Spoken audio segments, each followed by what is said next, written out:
Okay, so 6.4, we add some transformations to these trig functions. Transformations are the same since grade 10, grade 11, grade 12, always the same. Okay, we just change the parent function into sine or cos or whatever the case may be. We still have an a value, we still have a k value, a d value, a c value, and these values do the exact same thing to the function still. Okay, we do have different terminology for them, and these terminologies produce, or actually these letters actually give us formulas to help us graph the trig a little in a different way just because the range is restricted. But everything else is the same. There's still a horizontal stretch of 1 over k. I don't really like thinking about that in terms of trig. I have better ways to graph these things without using the horizontal stretches, the vertical compressions, all this stuff. So we like to say this is the amplitude. This is how far up and down a trig function goes. Up and down, amplitude. The d value isn't a horizontal translation, even though it is, but we call it a phase shift in trig, and then a vertical shift up and down, that's c value. So it's all kind of the same thing. Now, the things you need to know, the formulas you need to know, these things come clutch, especially with word problems, is your max, your min, and your period. Like I said, those dotted lines. If you know your max and your min, you already know where you're graphing your function, up and down. Left and right is the last piece. Left and right is the hardest piece. So the first thing we need to do for the x-axis is find the period and then scale it in 1/4 of the period. And you're going to see using transformations, sometimes you can't scale it in 1/4 of the period. You got to go more than that. Okay, and I'll show you why. So let's take a look at this first example. Graph this function, 3 sine of 2 times x plus pi over 4 minus 1. So first thing you should do is figure out your max and your min. I'm going to do it down here. Max is c plus a. -1 plus 3, 2. My min, c minus a. -1 minus 3, -4. Y-axis, easy, done. I'm going from 2 to -4, and these are my dotted lines.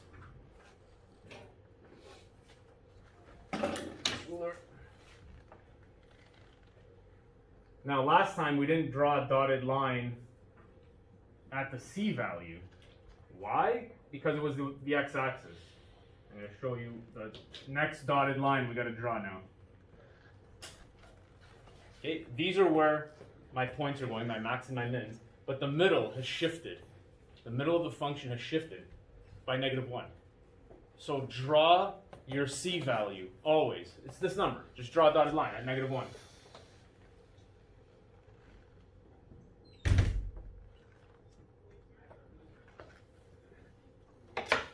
Dotted line at max, dotted line at minimum, dotted line at c.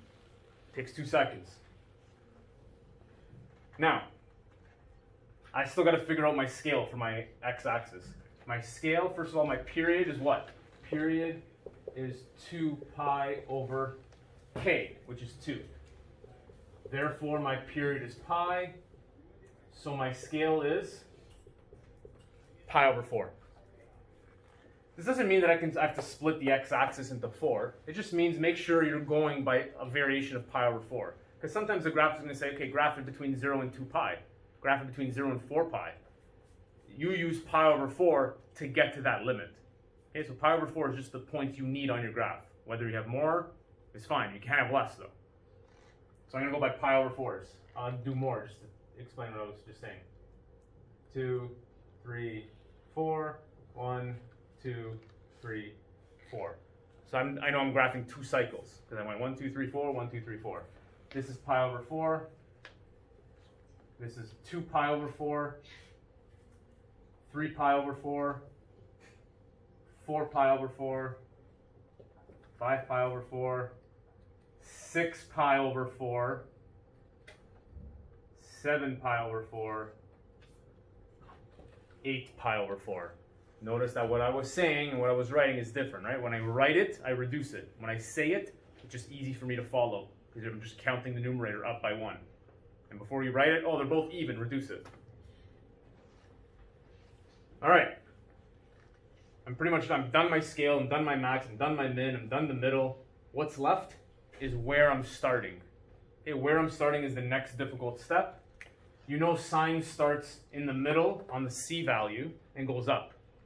Awesome. The only difference here is you have to take into account the phase shift now. This is shifting pi over 4 to the left. So instead of starting here, I would start pi over 4 to the left. Okay, so if you don't know where that is, imagine you were graphing this trig function without the phase shift. You would go here next, and then I would go back down here. See these points? Just shift them pi over 4 to the left. Your scale is in pi over 4. That's amazing. Take these points. This comes here now. This comes here now.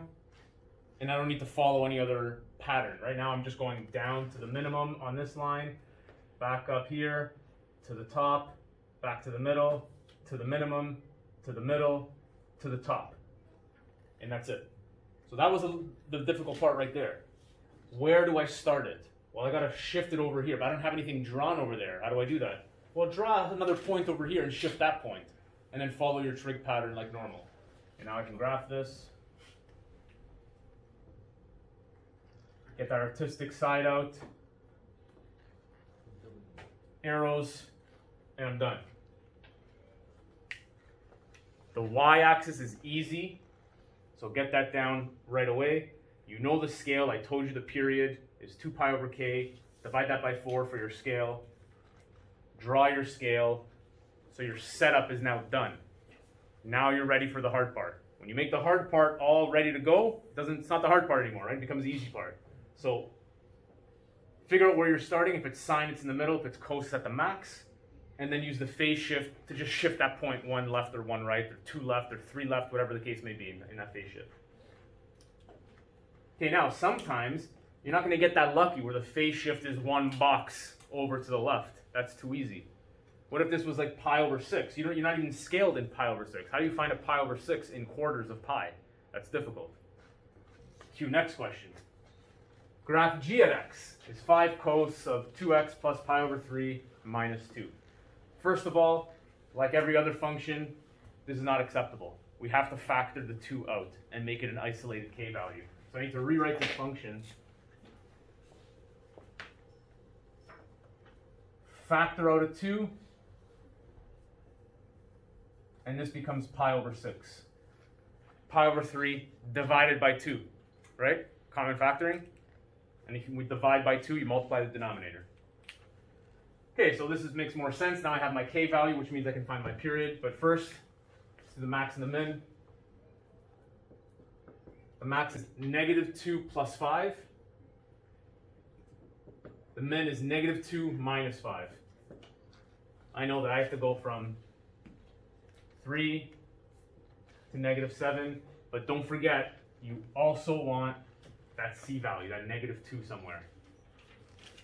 Okay, those are the 3 numbers that I'm drawing a dotted line at.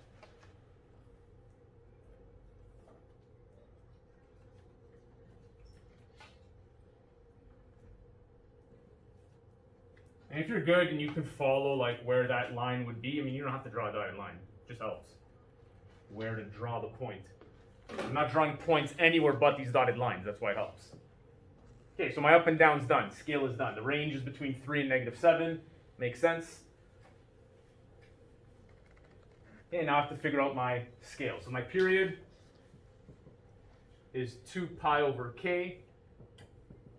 The period, once again, is pi. My scale, once again, is pi over 4.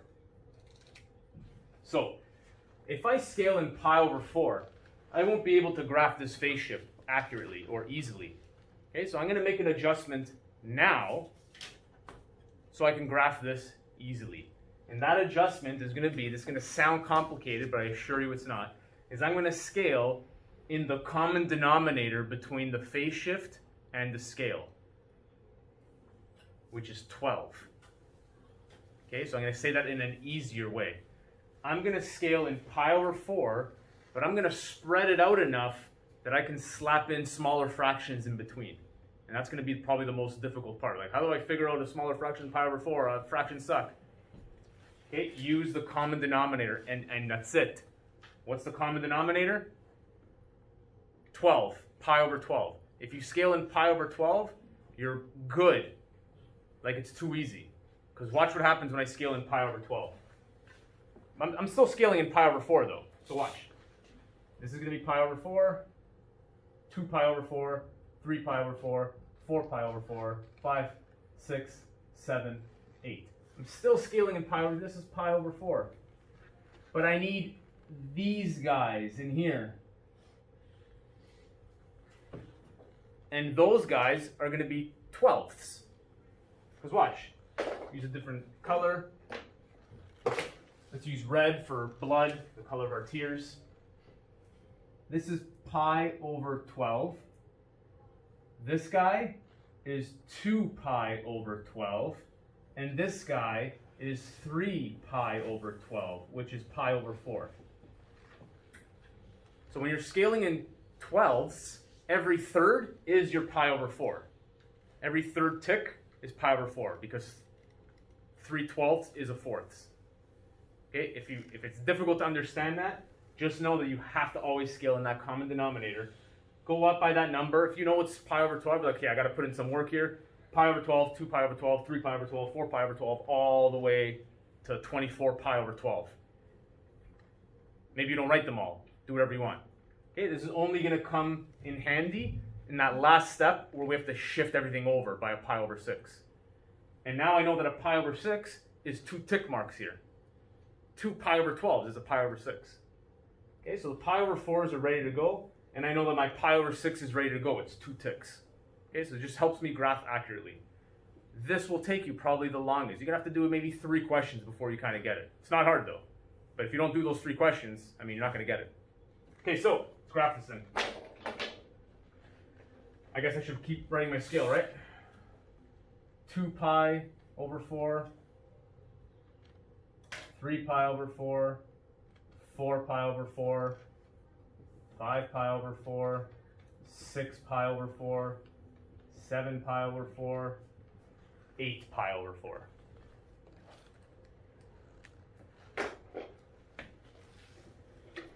All right. Everything's ready to go, even the complicated part. Okay, and there's going to be no big deal, trust me. Now, where do I start? Where do I start? I'm starting at cos. Cos is at the maximum. This is where I start cos. And at every pi over 4, I'm graphing my point. But this is shifted pi over 6 to the left. So I need to move 2 ticks left than what I thought I was going to start at. So let's do the same way as the other one. I'm going to graph a few points to get started on regular cos. Okay, so where do I start cos? I start cos at the maximum. And I go to pi over 4 on my C line. Down here, up here, this tick, up here, back to the C, down to the minimum, up to the C, and up to the max. Okay, these are all my regular cos points. Now I have to shift pi over 6 left. Pi over 6 is exactly 2 ticks, thanks to my awesome common denominator scale.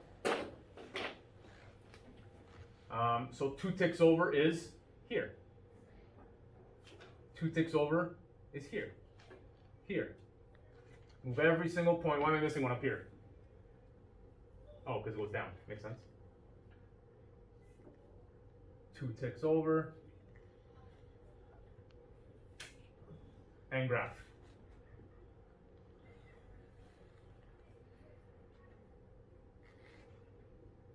Arrow. Guesstimate. A little warp there. Oops. Okay, so you can see how, yeah, your scale is pi over 4, but you immediately notice that you're going to have to shift it pi over 6. So come up with a number that has pi over 6 and pi over 4. Okay, what number has fourths and 6 twelfths? 1/12, 2 twelfths are 6s, 3 twelfths are fourths. So every multiple of 2 when you're in 12s is a 6th. And every multiple of 3 is also a 4th, right, if you produce those fractions. Okay, so it's going to take you some time maybe to wrap your head around that. But when it's all said and done, that's not a hard piece. That's just like regular fractions.